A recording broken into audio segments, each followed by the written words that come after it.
semua, selamat datang di podcast Kemulans Podcast. Hari ini kita akan ngobrol tentang hal yang sering kali dilupain nih sama masyarakat, tapi sebenarnya itu penting banget, yaitu kesehatan mental anak dan remaja. Jadi hari ini kita kedatangan narasumber yang super spesial banget. Kan harus tahu siapa sih namanya. Yuk kita datengin narasumbernya.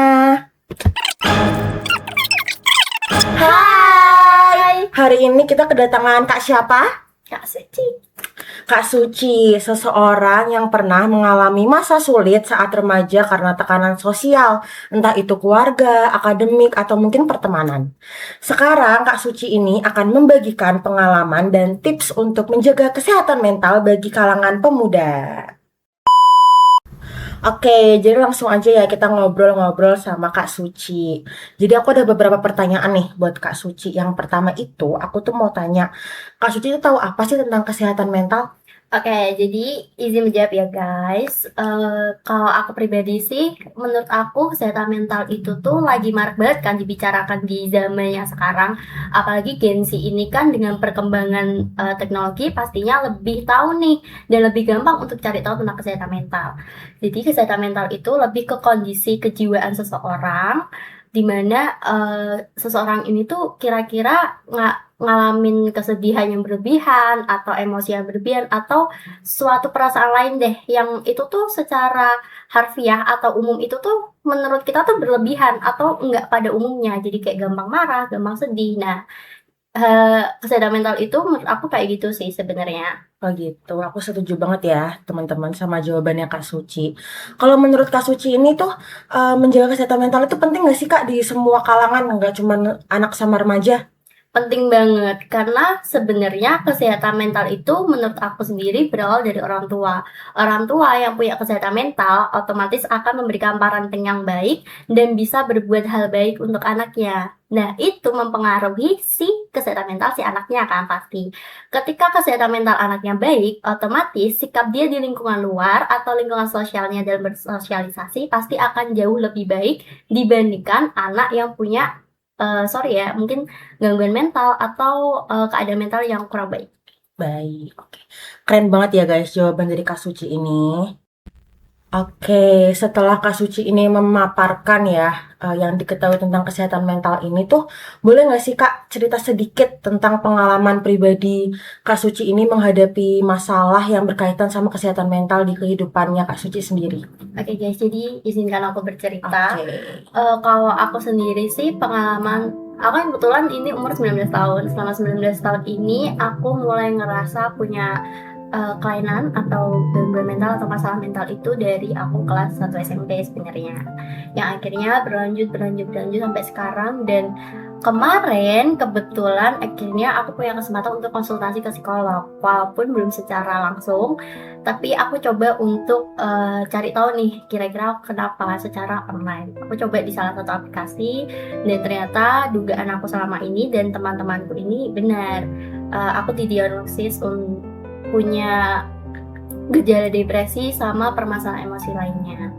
Terus kalau cara aku survive selama nggak 19 tahun juga sih, dari kelas 1 ya, dari kelas 1 SMP lupa 6 tahun lah aku survive, itu sebenarnya banyak sih hal buruk yang aku lakuin. Kayak contohnya barcode, aku melukai diriku sendiri. Terus aku juga kebetulan sering main sekarang untuk ngalihin pikiranku, dan banyak hal-hal buruk lah yang aku lakuin sebenarnya yang seharusnya tidak aku lakukan. Cuman makin bertambah besar, makin gede ini aku makin berusaha untuk mengurangi hal-hal buruk itu dan ngalihin ke hal-hal yang baik, kayak main, belajar, nyoba hal-hal baru, terus nyibukin diri dengan hal-hal yang lebih positif. Itu aja sih caranya. Jadi kalau Kak Suci itu melakukan barcode or something itu tuh ada merasa lega itu atau gimana Kak? Iya, tentunya aku nggak tahu ya dari sisiku itu akan sama dengan sisi orang lain atau enggak, tapi dari sisi aku pribadi sih aku merasa punya kelegaan sendiri. Jadi kayak ketika aku melukai diriku, aku ngerasa emosi yang nggak bisa aku keluarkan, kayak aku marah, aku sedih, itu tuh kayak jadi keluar dan lepas gitu aja. Oke Kak Suci, dari 6 tahun Kak Suci itu merasa ada gangguan kesehatan mental itu, gimana sih cara Kak Suci itu bisa survive dan jadi sebahagia sekarang? Sebenarnya kalau misal dibilang bahagia itu sekarang aku belum merasa bahagia sih, tapi lebih ke menjalani hidupku dengan jauh lebih baik dan lebih ikhlas aja daripada sebelum-sebelumnya. Terus kalau misal ditanya caranya survive atau alasan apa yang bikin aku survive itu adalah teman-temanku sih salah satunya. Terus juga mamaku tentunya yang bikin aku bisa berusaha untuk bangkit lagi dari titik terburukku. Terus mungkin lebih ke diri aku sendiri karena aku merasa banyak mimpi atau banyak tanggung jawab yang harus aku selesaikan dan belum aku penuhi. Itu sih paling alasan kenapa aku masih mencoba untuk bangkit sampai detik ini setelah banyak hal sulit yang aku alamin, banyak hal yang menyakitkan. Apalagi setelah beberapa bulan lalu aku break up, aku putus, itu kayak Itu berat ya Kak? iya Lebih pasti berat sih. ya Kak? Iya, itu gong banget.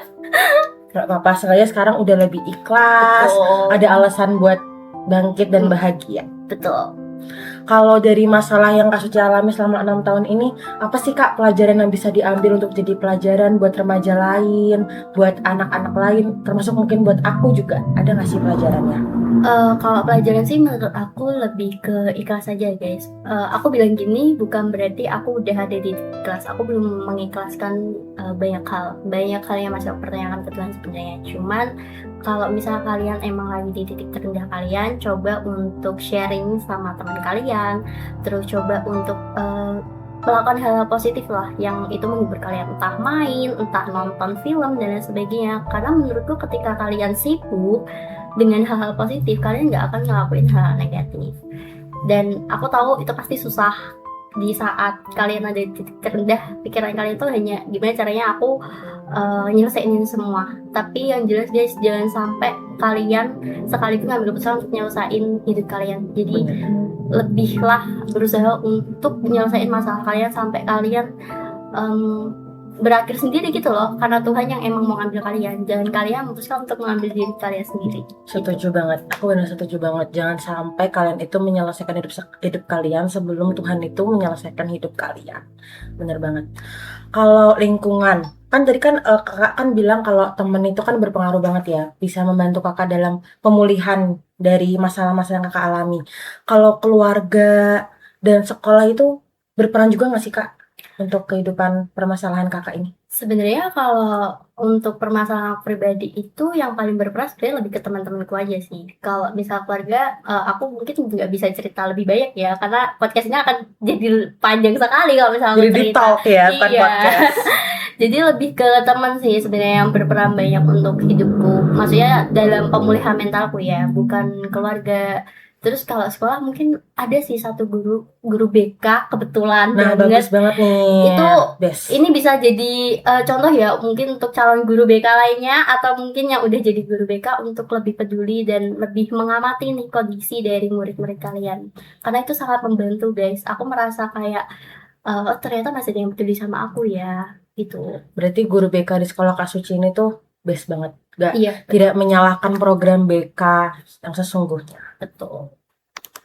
Oke Kak, aku agak sedikit mengorek permasalahan yang mungkin tuh nggak apa-apa kalau Kak Suci nggak mau jawab ya. Aku tuh mau tanya, gimana sih akhirnya Kak Suci ini tuh berani buat reach out ke psikolog, buat curhat ke temennya Kak Suci tentang permasalahan yang Kak Suci alami nih? Sebenarnya alasan aku berani sampai ke psikolog atau curhat ke temanku karena pastinya untuk temanku sendiri alhamdulillahnya menerima dan menanggapi dengan baik, tidak pernah menghakimi aku dan pastinya memberikan saran dan solusi yang bisa aku terima dan bisa aku jadikan refleksi diri bahwa oh iya benar, oh iya emang benar kayak gitu. Jadi untuk kalian yang emang masih takut ya jangan takut guys, karena itu akan membantu kalian. Terus alasan aku sampai akhirnya berani ke psikolog itu walaupun masih online ya, karena kebetulan aku lagi cari-cari offline-nya juga. Cuma kemarin karena aku ngerasa sepertinya aku memang memerlukan bantuan, sangat-sangat memerlukan bantuan, karena kemarin aku udah di titik yang bener-bener kehilangan arah banget. Akhirnya aku memutuskan untuk ke psikolog secara online. Itu sih alasan terbesarku, karena ya aku merasa aku udah kehilangan diri aku, udah kehilangan arah dan udah nggak ada niat untuk bertahan hidup sih. Setelah Kak Suci ini berani cerita ke psikolog atau berani curhat ke temen, ada nggak sih Kak perasaan lega yang bikin Kak Suci ini ada semangat buat bangkit lagi? Kalau tadi kan bangkitnya itu kan karena main sama temen gitu ya. Kalau setelah cerita ke psikolog ini tuh ada nggak sih kayak rasa better gitu?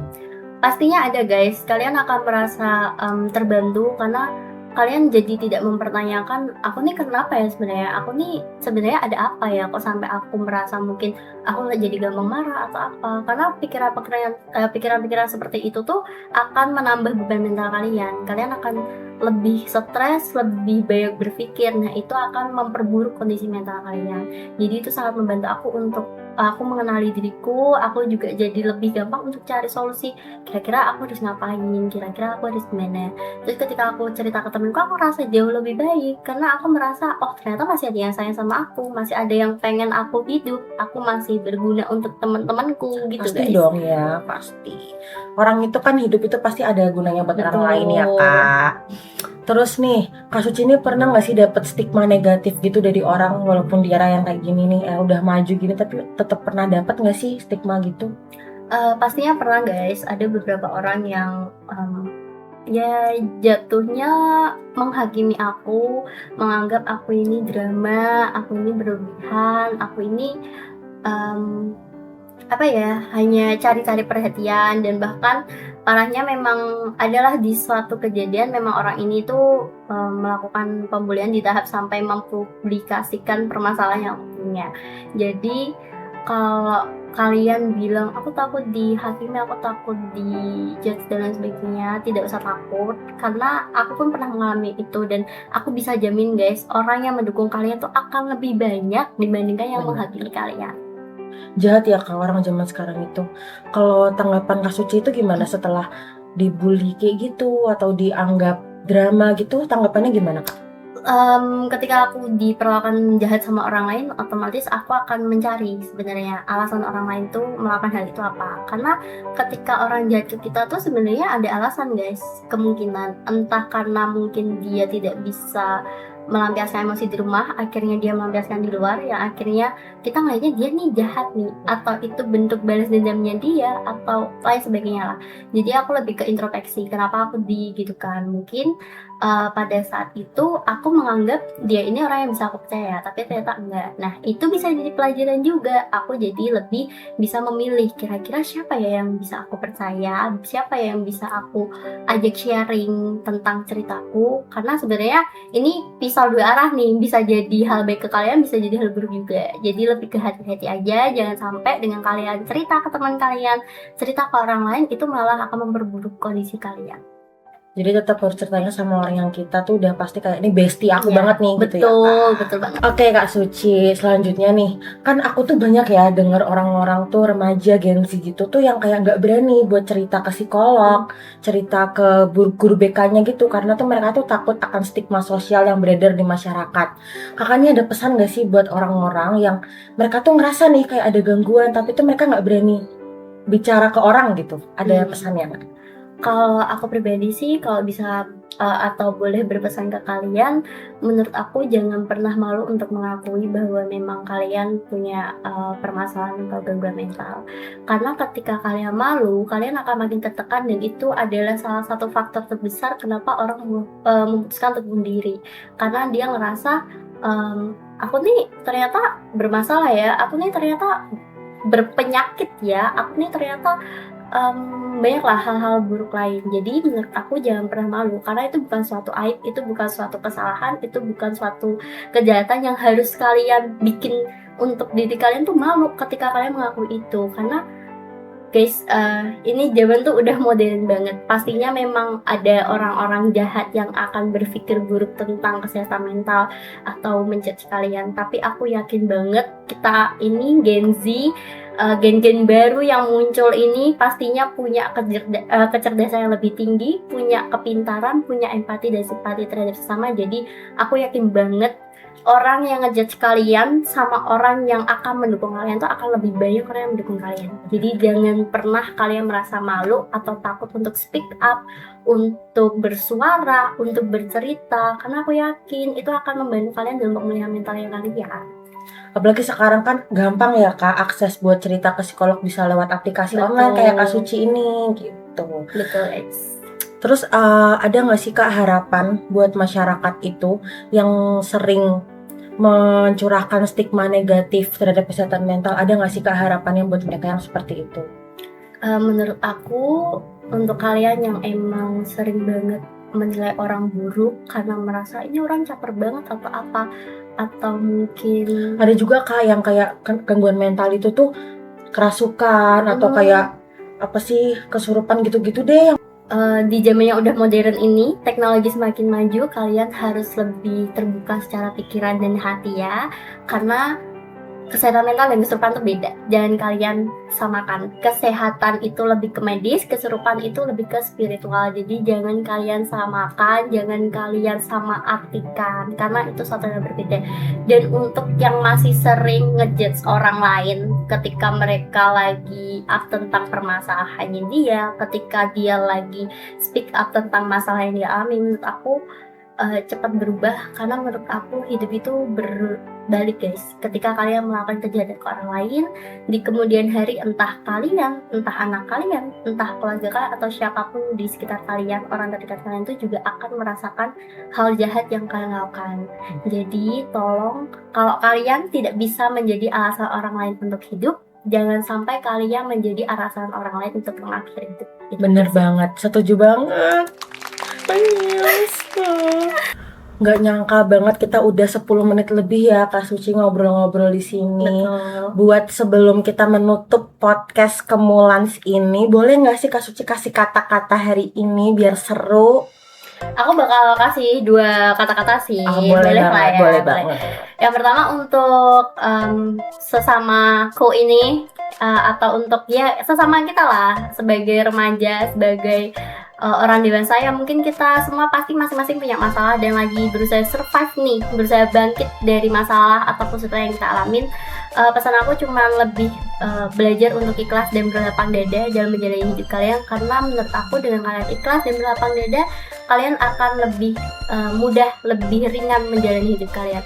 Terus pesan kedua buat orang yang masih suka ngejudge mental, yang masih suka menjatuhkan orang lain dan lain sebagainya, kalian harus ingat guys, porsi bahagia dan kesedihan orang lain itu beda-beda. Jangan sampai kalian menjadi alasan orang lain untuk mengakhiri hidup. Setuju banget.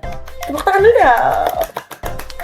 Oke, jadi aku mau ngerangkum sedikit ya Kak obrolan kita hari ini. Jadi menurut Kak Suci itu kesehatan mental itu penting banget buat kita yang masih remaja atau yang akan beranjak dewasa, bahkan untuk anak-anak.